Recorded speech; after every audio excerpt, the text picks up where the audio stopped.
Hi everybody. One of the remarkable things about America is that nearly all of our families originally came from someplace else. We're a nation of immigrants. It's a source of our strength and something we can all take pride in. And this month, Immigrant Heritage Month, is a chance to share our American stories. I think about my grandparents in Kansas, where they met and where my mom was born. Their family tree reaches back to England and Ireland and elsewhere. They lived and raised me by basic values: working hard, giving back, and treating others the way you want to be treated.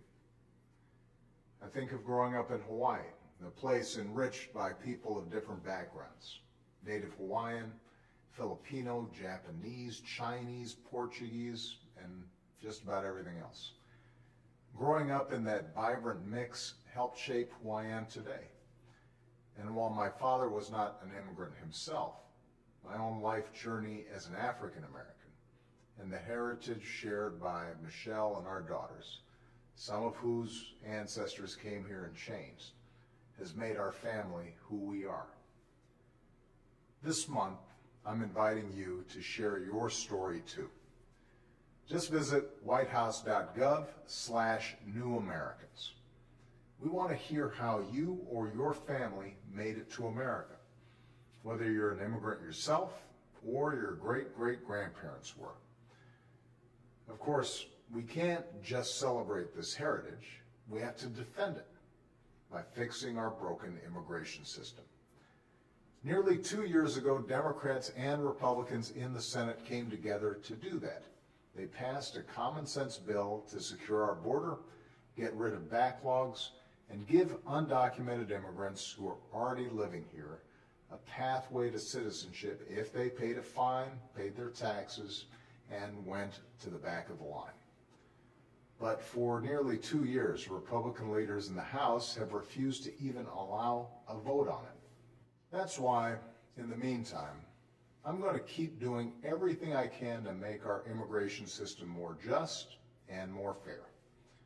Last fall, I took action to provide more resources for border security, focus enforcement on the real threats to our security, modernize the legal immigration system for workers, employers, and students, and bring more undocumented immigrants out of the shadows so they can get right with the law. Some folks are still fighting against these actions. I'm going to keep fighting for them because the law is on our side. It's the right thing to do, and it will make America stronger. I want us to remember people like Ann Dermody from Alexandria, Virginia. She's originally from Ireland and has lived in America legally for years. She worked hard, played by the rules, and dreamed of becoming a citizen. In March, her dream came true. And before taking the oath, she wrote me a letter. The papers we receive will not change our different accents or skin tones, Anne said, but for that day at least, we'll feel like we have arrived. Well, to Anne and immigrants like her, who have come to our shores seeking a better life, yes, you have arrived. And by sharing our stories and staying true to our heritage as a nation of immigrants, we can keep that dream alive for generations to come. Thanks, and have a great weekend.